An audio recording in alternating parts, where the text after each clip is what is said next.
Hukum alam semesta, salah satunya itu ada hukum tarik-menarik yang biasanya dikenal sebagai Law of Attraction atau disingkat LOA. Faktanya ada di dalam semua ajaran agama, terutama di Indonesia ya. Aku akan breakdown semuanya secara singkat, pakai bahasa aku, biar kamu tuh lebih ngerti. Jadi kalian nggak usah pusing sama, oh ini bagaimana ya? Ini maksudnya apa? Tenang aja, di sini aku akan jelasin sejelas mungkin tapi versi simple. Jadi kamu nggak usah dibawa pusing, nggak usah terlalu kayak overthinking ya guys, karena menambah wawasan juga buat teman-teman semua di sini. Jangan lupa dicatat khususnya untuk agama kamu masing-masing. Salam toleransi. Hey guys, welcome back to my channel. Kembali lagi di segmen Sharing is Caring. Apa kabar teman-teman semua? Semoga sehat dan selalu bahagia. Video ini benar-benar menarik buat teman-teman ya. Apalagi kamu ini masih pemula mendengar kata Law of Attraction, tertarik untuk praktik manifestation LOA ini. Dan siapa tahu setelah aku kasih tahu ilmu ini, kamu bisa lebih terbuka pikirannya dari pandangan agama kamu masing-masing. Oke, tanpa menunggu lama kita langsung mulai ke videonya sekarang. Let's go. Yang pertama, aku akan membahas tentang agama Islam. Aku di sini sebagai non-muslim, makanya aku tanya ke temanku yang muslim. Aku tanyalah kepada mereka yang mengerti Law of Attraction, apa aja sih kata-kata atau kalimat-kalimat yang oke nih, yang nyambung ajarannya sama hukum alam semesta ini akan aku connect. By the way, ini aku sambil buka chat aku dengan temanku ya, karena dia yang ngirim foto-fotonya. Nanti aku tampilin fotonya di sini. Kebetulan temanku yang muslim ini ada 2 orang, jadi kita di dalam grup gitu. Aku tanya, guys, apa aja ya? Dan ada sesuatu yang menarik. Jika yang ada di dalam pikiran kita adalah kebencian, semua yang terlihat di kehidupan kita akan bernuansa kebencian. Sebaliknya, jika di pikiran kita sudah tercipta realitas primer yang penuh cinta, realitas kita yang akan memperlihatkan cinta dan kasih sayang di mana-mana. Terus juga ada yang di bold itu loh tulisannya. Apapun yang terfokuskan dalam pikiran kita akan otomatis terproyeksikan menjadi nasib kita. Koneknya apa? Dalam hukum alam semesta ini ya, ada namanya you attract what you think. Ini sering aku omongin kan di video sebelumnya. Pikiran kita itu adalah magnet, teman-teman. Jadi kalau misalkan, ini percaya atau enggak ya, apapun yang kamu pikirkan, misal kamu tuh mulai muncul kebencian sama seseorang, kamu akan memandang semua itu buruk. Padahal realitanya mungkin hidup kamu tuh sebenarnya netral-netral aja guys, tapi karena muncul kebencian, pikiran kamu negatif, dan kamu nggak bisa aware dengan pikiran itu, ya udah, hidup kamu akan terasa nggak happy, because you attract what you think, you attract what you are. Kamu menarik segala sesuatu itu berdasarkan energi kamu sendiri. Tulisannya gini guys, sesungguhnya Allah tidak mengubah keadaan suatu kaum sebelum mereka mengubah keadaan diri mereka sendiri. Kalau Law of Attraction itu kan hukum alam semesta, kita berbicara kepada universe, alam semesta ini. Sebenarnya alam semesta ini siapa sih gitu loh. Kalau di dalam Indonesia kan kita punya Tuhan dalam agama kita kan. Tapi kan sebenarnya ini tuh memang familiar di luar negeri, karena luar negeri itu kan agama mereka nggak terlalu fokus banget kayak kita ya.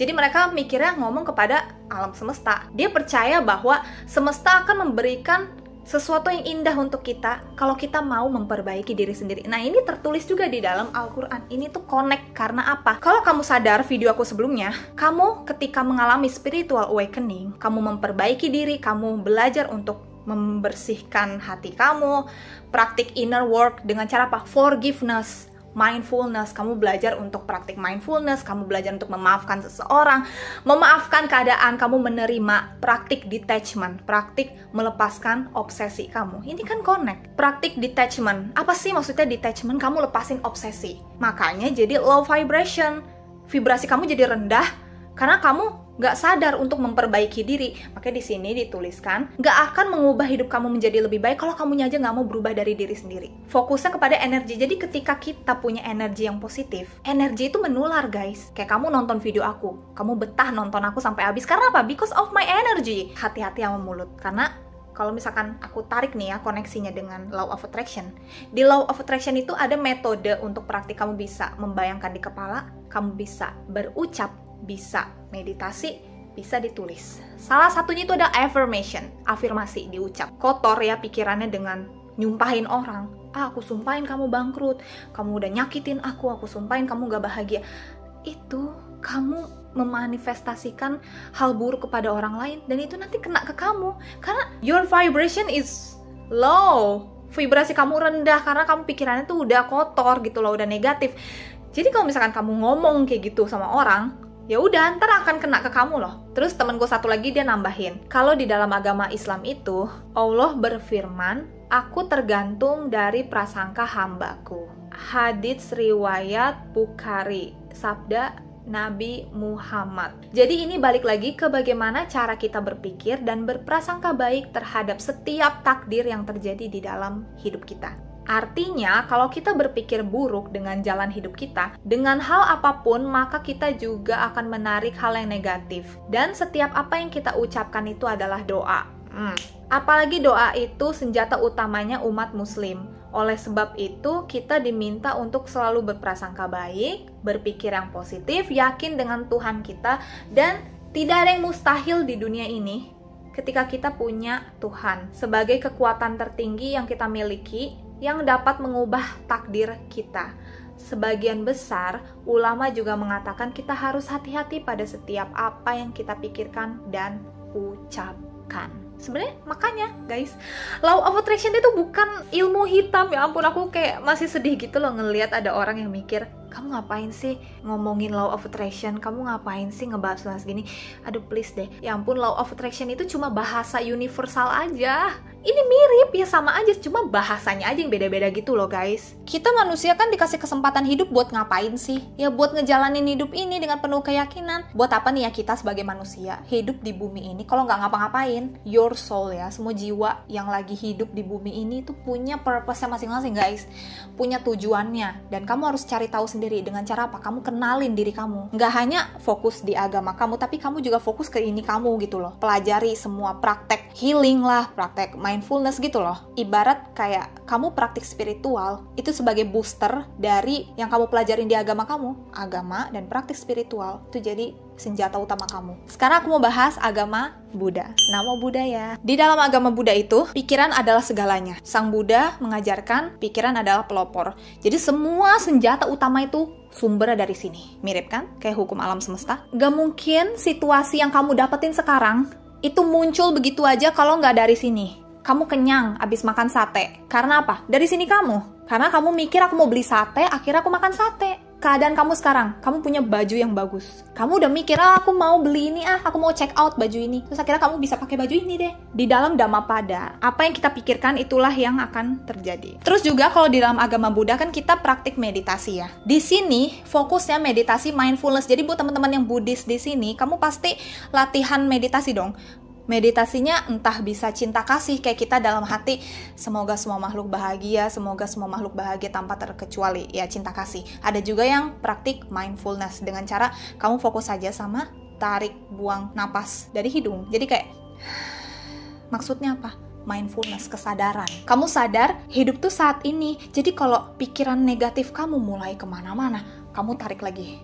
You take your power back. Kamu ambil lagi power kamu untuk saat ini, hidup saat ini. Kayak aku sekarang, aku saat ini, aku lagi duduk, aku lagi ngomong depan kamera. Diajarinnya kayak gini kalau di dalam agama Buddha. Meditasi dan visualisasi itu termasuk metode law of attraction. Cuma bedanya gini guys, law of attraction meditasi itu kan kita visualisasi. Tapi kalau di agama Buddha kita nggak disuruh visualisasi, kita cuma sadar momen saat ini. Kita enjoy aja sama sekarang. Tapi kalau meditasi law of attraction, kita disuruh visualisasi. Untuk apa? Menaikkan vibrasi kamu. Udah relax. Pokoknya kalau meditasi itu jangan mulai visualisasi kalau kamunya belum relax. Ya. Ini harus banyak latihan, guys. Jadi kamu meditasi nih.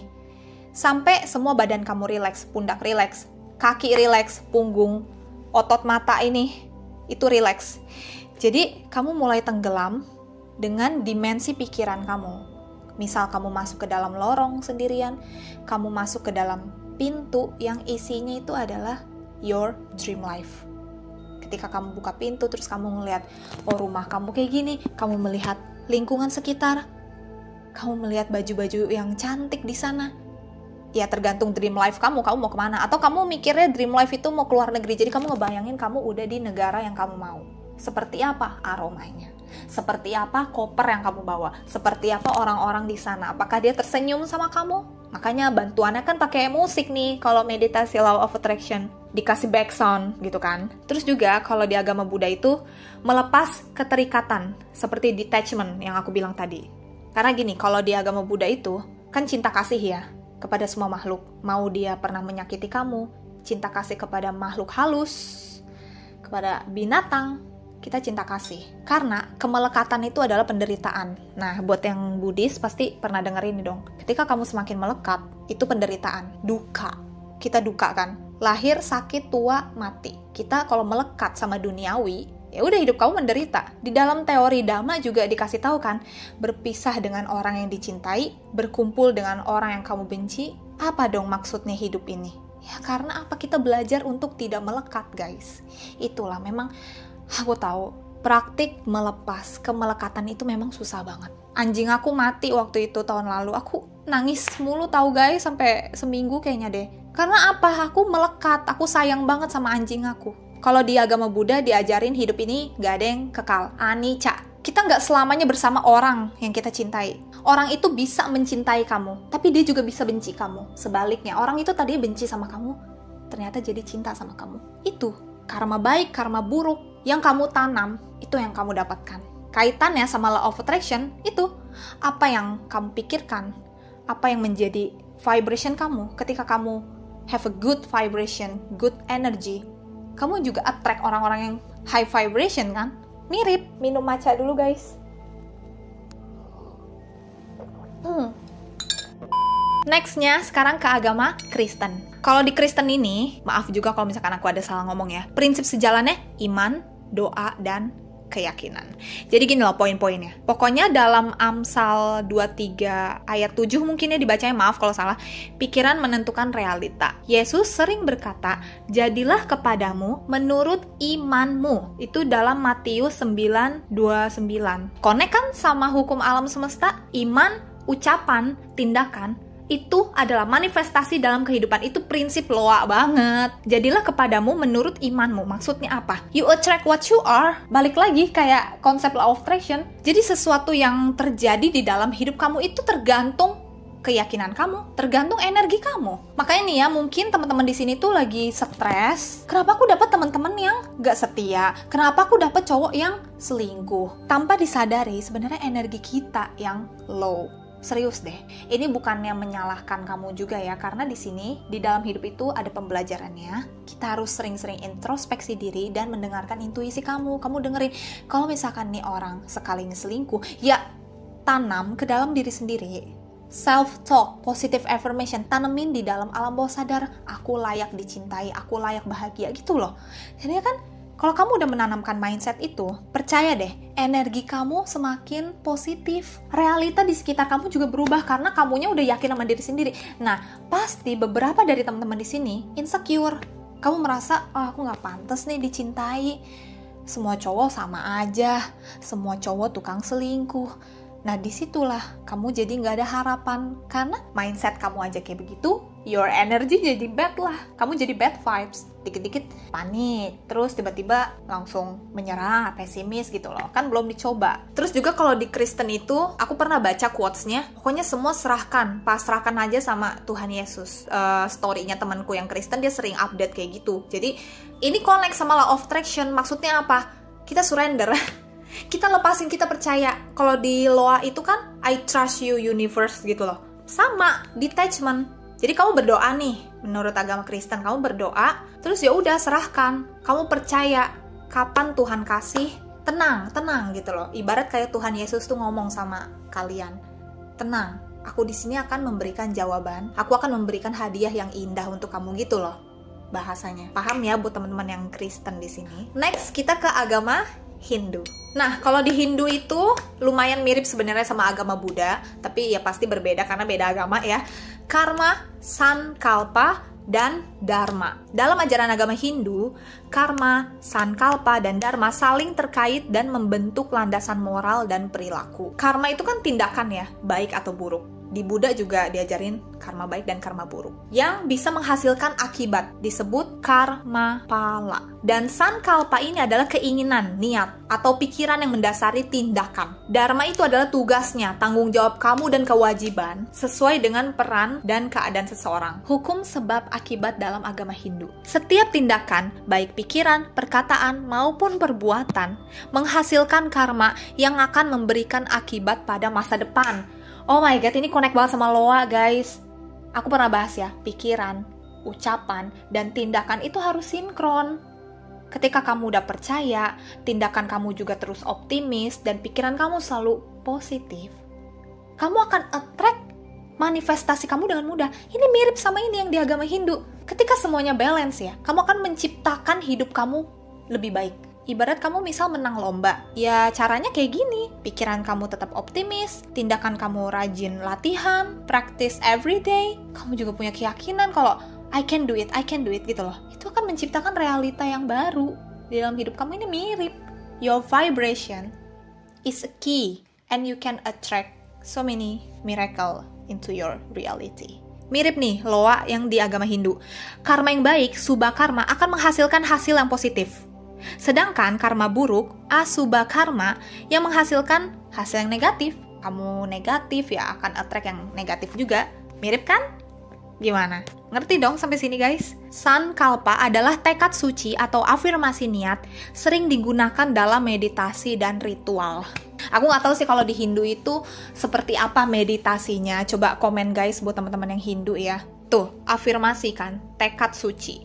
Jadi apa niat di dalam hati kamu, itu yang akan kamu attract di dalam kehidupan nyata. Next, sekarang kita ke agama Katolik. Law of Attraction yang connect sama agama Katolik. Yang pertama, iman yang menggerakkan. Imanmu telah menyelamatkan engkau. Ada di Lukas 7:250.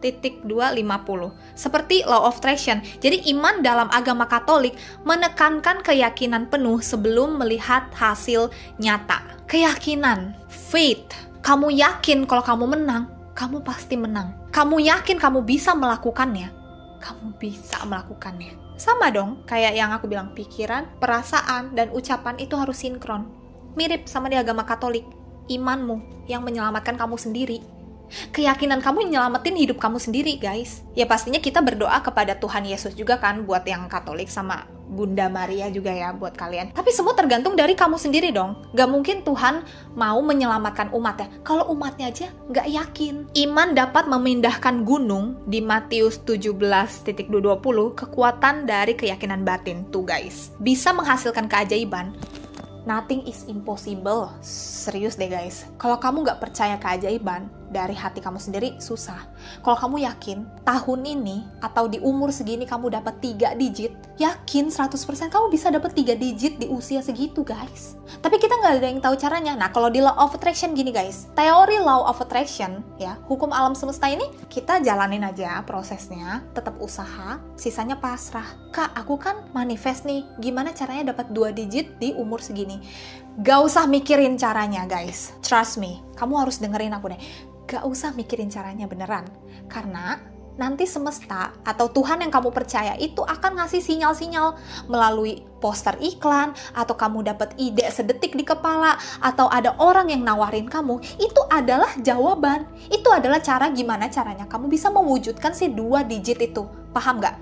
Aku ulang ya, sesuatu yang terdengar mustahil, kalau kamu punya keyakinan penuh, dan itu udah tertanam di alam bawah sadar kamu, itu akan terwujud dari pintu yang gak tahu, tak terduga pokoknya. Dalam agama Katolik juga, bentuk komunikasi dengan Tuhan itu mirip banget sama afirmasi di Law of Attraction.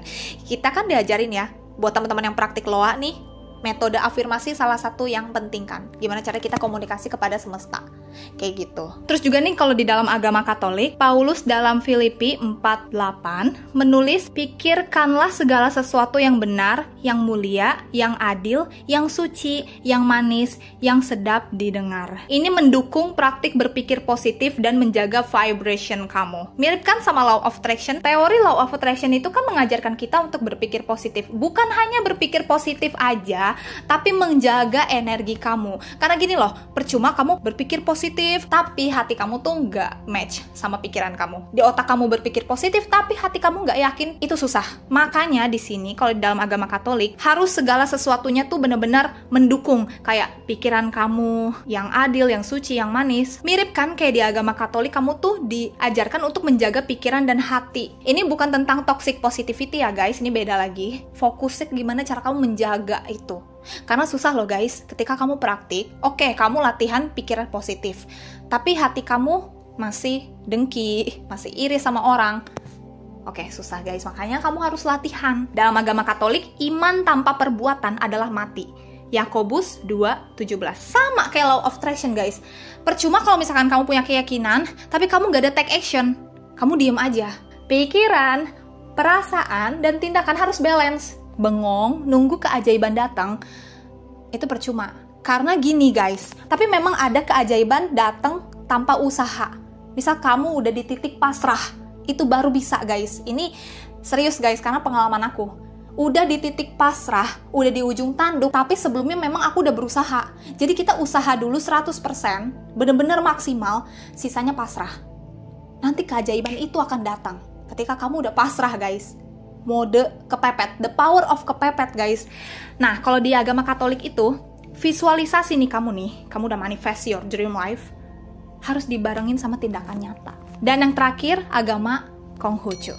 Nah, Konghucu ya, ini menarik sih. Prinsip sejalannya adalah keselarasan, harmoni. Poin-poin penting yang aku dapat dari Konghucu. Alam semesta punya energi alami, dan manusia perlu selaras dengannya. Align gitu loh, kayak apa ya? Sama seperti law of attraction, aku sempat baca di internet. Jadi, di dalam Konghucu ini ada yang namanya Wu Wei. Maaf ya kalau aku salah baca guys. Yang berarti tidak bertindak atau bertindak tanpa usaha.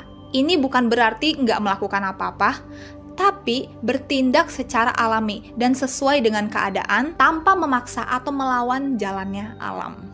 Gini guys, apapun yang ditakdirkan untuk kita, kalau dalam law of attraction ya, itu akan datang ke dalam hidup kamu, entah bagaimanapun caranya. Tapi kalau kamu tetap memaksa, kamu nggak mau menerima, misal contohnya kamu kehilangan teman kamu, dia nggak mau temenan lagi sama kamu, terus kamu memaksa, nggak bisa. Jadi misalkan kamu mau manifest sesuatu, kan kita diajarkan untuk detach, ya, kita nggak bisa melawan jalan takdir ini, nggak bisa melawan hukum alam ini, kecuali kalau memang kamu mendapatkan keajaiban ya, kalau bisa diubah. Biar apa? Biar kita nggak obsesi dengan keinginan kita.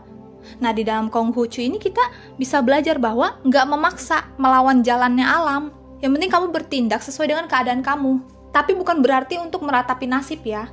Jangan stay di 3D kesadaran ini. Makanya aku pernah bahas kan tingkat kesadaran manusia.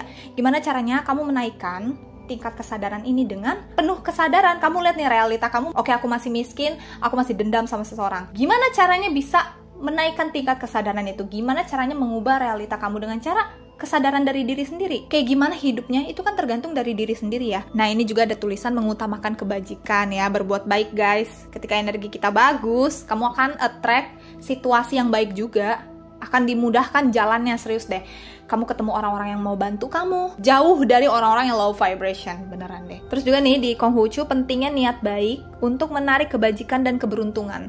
Yang penting kamu tuh punya niat dulu nih di dalam hati. Di law of attraction kan, oke, aku punya keyakinan, aku pengen punya ini. Ya udah, niat kamu itu yang menentukan realita hidup kamu. Kamu jadi selalu beruntung. Kan kalau di ilmu law of attraction tuh, I'm lucky, I'm so lucky, thank you universe, good things happen to me, gitu kan, affirmation yang biasanya orang bule pada bikin. Nah, ini juga mirip nih sama Konghucu. Yang penting kamu tuh punya niat yang baik. Sebenarnya sama aja kan, cuma bahasanya aja yang beda-beda. Aku akan gabungin rangkumannya, kesimpulan dari semua agama itu, kaitan sama law of attraction tuh apa sih ini ya? Aspeknya dalam kehidupan, pikiran menciptakan realita. Kalau dalam law of attraction, itu kita visualisasi dan afirmasi. Kamu ciptakan realita kamu sendiri. Kalau di dalam agama, kamu belajar tentang iman, husnuzon, sankalpa, tadi yang di agama Hindu. Tetap berprasangka baik. Nextnya, energi menarik energi serupa. Nah, your energy creates your reality. Kalau kamu orangnya positif energi, kamu juga ketemu orang-orang yang positif juga, karena energi itu menularkan seperti magnet. Kayak misalkan kamu suka banget nonton video aku, it's because your energy juga, energi kamu tuh cocok sama aku guys, makanya kamu suka nontonin aku. Kalau di agama itu ada karma, doa, dan vibration hati. Karma baik akan mendatangkan kebaikan, karma buruk akan mendapatkan musibah. Di dalam law of attraction itu percaya penuh. Di dalam agama ada iman, tawakal. Terus yang terakhir melepaskan keinginan. Dalam law of attraction kita detachment, tidak obsesi. Kalau di agama itu ada let it go dalam meditasi, wu wei, sama tawakal. Ngerti dong sekarang semua penjelasan aku gimana? Teman-teman udah mulai terbuka nggak pikirannya? Semua agama aku bahas di sini dan aku kaitkan dengan law of attraction. Nilai-nilainya kan sejalan sama agama kamu. Oke, teman-teman, jadi segitu aja video kali ini. Semoga bermanfaat ya dan kamu bisa mendapatkan insight dari video aku. Thank you so much for watching. Hopefully kamu bisa mempraktikkan di kehidupan nyata ya. Follow all my social media and see you on my next video. Bye bye.